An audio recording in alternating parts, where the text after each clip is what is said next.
Listen to me. If we break quarantine, we could all die. Here's your look at the NECA toys. This is the Alien 40th anniversary. Ellen Ripley in Jumpsuit.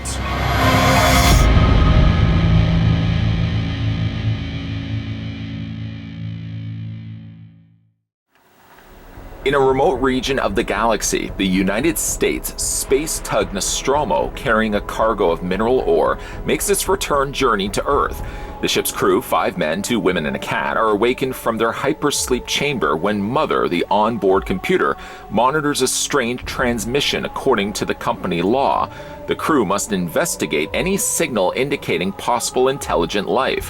What begins as a routine search mission quickly escalates into a nightmare of unimaginable terror when the crew discovers and brings aboard an extraterrestrial life form.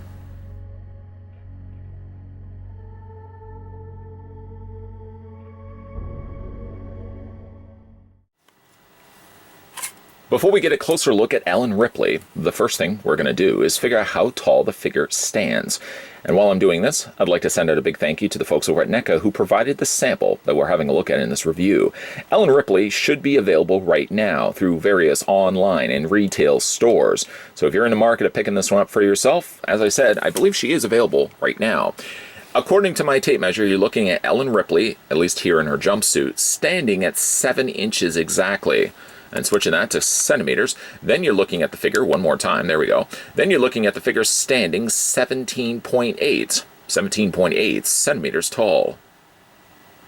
Technically, this does mark the second Ellen Ripley in Jumpsuit that NECA toys have released. Unfortunately, though, at the time of this review, I am unable to find that original Ellen Ripley. I know I have her, and yet all the searches that I've done to find her, I don't even know her whereabouts. So sort of put me down for an IOU. When I do find that figure, I'll bring that figure and maybe do a follow-up video. I'll show you the comparison between the two, as there is differences that they have done, and they changed the head sculpt to the one that we had gotten before. Or if you want, you can always just go back and check out my original review of Ellen Ripley in her jumpsuit so you can see exactly what I mean. In the meantime, let's have a look at the accessories that come included with the figure. I guess maybe what we'll start first with is little tiny Jonesy. Little Jones represents one of the only survivors, if you think about it, in the whole Alien franchise. While even Ellen Ripley has perished at least once, Jones has still remained unscathed, and you gotta imagine he lived out his long years, died of natural causes, I certainly would hope. And here we have Jonesy represented here for the 40th anniversary release. To their credit, I do think they pulled off a really good looking Jonesy. Hot Toys do take notice here. This is what a cat looks like. Surprised actually to also find that Jones had articulation. You can rotate the head back and forth and up and down. There's no other articulation to speak of. Certainly can say there's a lot of additional paint that they put to the fur, as well as certainly to the face. That is a nice looking feline. Now, you could either just have him roaming around the Nostromo, but you know that's just going to cause problems, certainly if he runs into the xenomorph. So you can, there's actually technically, I think, tail articulation as well, but you can technically also put him inside his little cat carrier, as Ripley does come included with that as well. The cat carrier is pretty faithfully recreated to the one that we see in the original 79 classic, right down to the fact that they've got SD 76741. You can see the front window in which the cat's going to be looking out. It does look a little on the murky side. It's supposed to look like that. But that's what it looks like on the top. Right here, there's a little handle. Now to open it, it has basically a locking mechanism. You can't open it just yet. What you actually have to do is take this back section, which I already started to do, and just slide this back. Once that's slid out, this then opens up, and then inside can house little tiny Jonesy. When you do close it back up though, I don't know if you can see it there, there's a ledge on the bottom, and then there's 2 little notches on the top. What you basically do is when you put this down, that bottom tab runs underneath, and the 2 tabs on the top run over top. And again, to secure the latch so it's not going to go anywhere. Kind of clever the way that they've done that. Anyways, you just go ahead and slide that out. And even on the top, it actually says hatch, which is really nice. Pressure lock, something also it says too, there on the other side. So again, they put a lot of all the little noted little messages and stuff all over the carrier. So anyways, basically you just open this up, take little tiny Jonesy, fit him very comfortably inside, a little bit of room to stretch somewhat, and then you go ahead and just close that back up and make sure again you close that shut to guarantee that the latch isn't going to open up. The door is going to fling out and poor little Jonesy is going to roll across the floor. Certainly don't want to have that happen. But as you can see, there's Jonesy, very safe, comfortable inside. I mean, it's a lot safer in here than it's out there, of course, in the Nostromo decks. So anyways, that's one of the accessories. She does also come included with the tracker, as you can see right here. A nice amount of paint that's been added to this. I feel like this is a lighter green to the one that we had gotten before. This would have been a perfect segue then to bring in that Ellen Ripley, but shucks, I just couldn't find it. You can see there's a wire there painted on the side. The hoses are nicely done, and there's all the switches and dials from the movie also captured here as well, even with the little view screen there too. This little section here is separate from the rest, or at least separate in the sense that it's separately attached. And as you can see, it's made of a softer rubber. Just be careful though, just be really careful. As the little side areas, because they are rubber of course, swaying these too far back and forth too often, I would imagine would start developing stress marks on either side. And you certainly would not want that to break off. The other accessory that she comes included with is the blowtorch, or torch, if you will. As you can see, again, very nicely recreated from the film itself, right down to the canisters down below, all sort of given a worn wash to it, so it does look like it's been aged and used repeatedly. Still, despite that, the little valve on the side has been painted nicely in silver. The little clips that attach the shoulder strap is also painted in silver. But again, these are rubber, so don't do this too often, just for the risk that you could develop stress marks. Rubber can only go back and forth so many times before it starts, like I said, wearing a little line or crease in that. So just be careful, of course, when you're displaying it with the figure. If you do want to put any of these things, by the way, in her hands, one good thing they did afford the figure was pretty large grips. That works not only for, say, like the tracker, for example, that fit very snugly in her hand.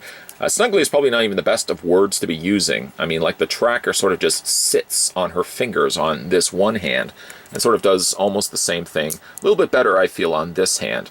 While you're doing that, though, just be careful of her thumbs. The thumbs do bend in a couple of times if you're not too careful, but she does hold the tracker perfectly fine on the one side. You can also do the exact same thing with the carrier, although the thing with the carrier is obviously the handle is facing the opposite direction.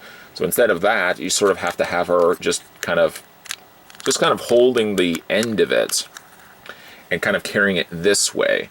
I mean, because obviously you're going to want the cat to be able to see where he's going. To have it turned the opposite way, it's obviously going to be butting up against her leg. That just doesn't make any sense. Just again, be careful when you are lifting up the carrier that latch is securely shut. It is a little on the loose side. It does periodically slide out if you have it on an angle. So just be mindful of that when you put it into the figure's hands, that it is securely shut. Putting that all to the side, let's have a look at Ellen Ripley here. I'm really, again, disappointed that I didn't have the opportunity to be able to find the Ellen Ripley. I knew I had her. I knew I had never parted ways with her. I really would have hoped to have been able to have her presented in front of us so you can really see the side-to-side comparison. But again, if you wanted to go and check that out, I did do the review of the original Jumpsuit, Ellen Ripley, and just sort of watch that video and then perhaps watch this video or vice versa so you can see the difference between the two. The face has been changed. The one big difference, I think, is the mouth being open on this particular one. I guess this gives her a more look of determination or surprise, whereas the other one was more of a neutral head sculpt. I feel there's also much more additional color that's been added to this one, whereas the flesh tone on the original Ellen Ripley seemed a bit washed out from memory serving me, hopefully well. I'm not sure if I like the mouth being open. I mean, you could say at least if you had the other one, it does give you two different expressions. But I feel like the mouth being open maybe pulls a bit away from the likeness being there of Ellen Ripley or Sigourney Weaver. I mean, to the credit at least of NECA Toys, they did sculpt in the teeth and painted them in as well. I don't know, again, I don't know if I feel like the mouth maybe draws a little bit away from the head sculpt. It does look okay from certainly the side. I mean, really, when you look at it from the side, I almost feel like it looks more like her than looking straight on. Again, because of perhaps that mouth. As I mentioned, though, they have added a whole bunch of additional rouge to the face, so it does add a little bit more warmth to it. And as you can see, they've also sculpted in the hair. Ripley from the original Alien Classic does have the longer hair, and then she cuts that shorter for the follow-up sequel, Aliens. Detailing has also been incorporated to the jumpsuit itself. As you can see, there's the patch there on her arm. It's represented here actually on both sides. And she does have all the zippers, and even though they're not functional, of course, she has the zippers on either side for the pockets, and the main zipper that opens and undoes the jumpsuit, which she will change out of later on in the film. One thing I do like also about these zippers, a small detail to point out, of course, is the fact that they actually sculpted in the teeth of the zipper. I mean, this could easily just be an overlooked sculpt. I mean, you could have easily just put in a black line running through it, the same on both the pockets as well. But if you look at it, there's actual teeth on those zippers. Pretty good, that fact that they would actually put that in there. Continuing on down to the figure, you have natural wrinkles forming on both the legs, at least the leg portion of her jumpsuit. And really all the same could be said for also her waist area as well. She has very shiny, very white, clean high tops, as you can see right there. I feel like they're missing a little bit the color though. I feel like there was a little bit of red that was also in there initially as well. Looking at the back of the figure, of course, there's the additional zippers.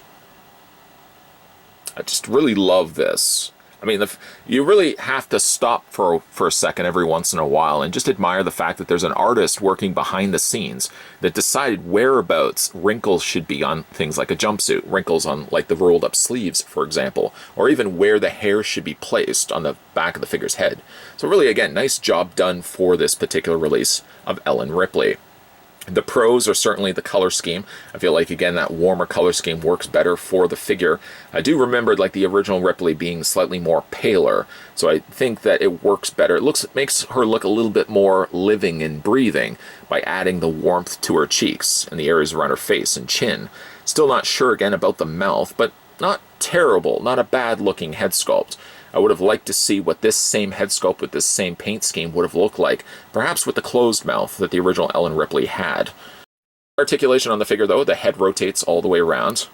Luckily, there's enough clearance when you do rotate the head back and forth that there is, like, the length of the hair is just the right length. Any bit longer, I feel you would have some more restrictions, I feel, rotating the head all the way around. But she seems to pull it off perfectly fine.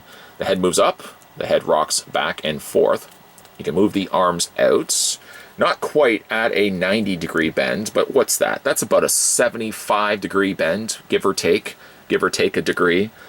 You can also rotate the arms all the way around. That's the same on both sides also as well. She does have a bend in the elbow, which also allows the rotation back and forth of the forearm. And luckily, the way that they've rolled the sleeves up, it's just enough to give you enough clearance that you can rotate the arm perfectly fine. Nice and comfortable and no restrictions whatsoever. The hands also, additionally to that, rotate all the way around. You can see also that they added some additional warmth to the skin tone of her arms as well. Just as much as she gets in the head, she also gets the same amount also issued out to the rest of her arms as well. And you can see there is Ellen Ripley's watch. Not really much paint there other than just this straight out semi-gloss or gloss black that they use, but there's still details being had for the watch itself. She has an upper torso ball joint that allows the torso to move all the way around if you want to. You can split the legs out, and they've done a nice job of concealing. I mean, it's not necessarily the same sort of, not diaper, but many people have coined the term for the lower area of some of these figures as having diapers. Ellen Ripley does have the softer plastic, yes, but it still hides well and transitions to the rest of the leg, lower leg, without really outright telling you, yes, there's a joint working behind the scenes. Seems also that there's a bit of a ratcheted joint. You can almost see, there it is right there. It almost does look like it has a ratchet joint. So as you're moving the legs, they click, they click, they click. That's probably there to just ensure that the figure's longevity for articulation, that these legs aren't going to get loose. So I like that. The legs move forward, the legs move back. She has a swivel on the top cut of the thigh, basically where it's attached to that ball joint. Lower leg bend right around that knee area, back and forth on the leg. And she does also have articulation on the foot, up and down, all the way around. Isn't that a song? And then also an ankle pivot back and forth. Not a bad looking Ellen Ripley. I've already said this already at nausea, I'm sure, but still disappointed the fact I didn't find that Ellen Ripley. I know I have her, and that's the hardest part when it comes to these collectibles. When you put them away in totes, say you don't plan on putting them on display for a bit, you put them away. Then the hardest part later is when you decide you want to put those back on display. It's then trying to remember whereabouts you put it. In this case, I'm disappointed in the fact I couldn't find Ellen Ripley, as I certainly would have loved to have been able to do a side-to-side comparison between this one and the one that we had gotten before. For the 40th anniversary of Alien, NECA decided to give us re-releases of some of their older released figures with a brand new paint scheme and in some cases brand new head sculpts like Ellen Ripley here. Along with that, we'll be joining some members of the Nostromo that didn't quite make the appearances the first go around. So it's a nice batch of new figures from NECA, a little bit of the old with a new coat of paint and a little bit of the new. Ellen Ripley here, represented with a brand new head sculpt, works for the most part. I like the fact that they did add the additional paint work to her face to make her feel a little bit more warmer and alive. She does work better on certain angles. Not really still sure about the face, but I find already the times that I've had this figure in hand that she works in certain lighting better than others. Because I'm using a studio light, I think it makes the features look a little harsher than what they actually are. If you're having her simply just on display on a shelf, say in your room or in a collection room, I don't think she does look as stand out on that mouth feature as she does perhaps in this review. The thing about doing these reviews is when you're using a higher definition camera and the studio lights, of course all the features then pop out, and that could be a good thing and that could be certainly a bad thing. I don't think, again, in hand, when I have all the studio lights off, does Ellen Ripley's features, certainly with her mouth, stand out as much as they did during the course of this review. If you have picked up this figure, though, let me know down below in the comment section what you guys think of the new 40th anniversary Ripley in her jumpsuit. If I do find the other Ellen Ripley, and my pursuit to find her will continue after this recording is stopped, I'll do a follow-up video. I'll show you guys the comparison side to side. Or if not, you can certainly most definitely go back and watch my earlier video featuring the jumpsuit Ellen Ripley, just so you can sort of see what NECA started with and what we ended up getting here with the 40th anniversary release of Ripley.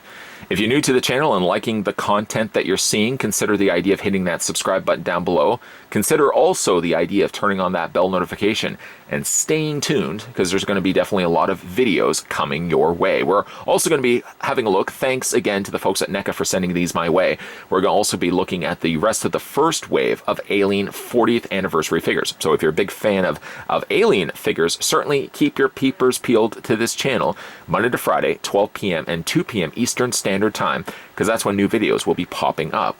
As always, guys, thanks for watching, and I'll see you next time.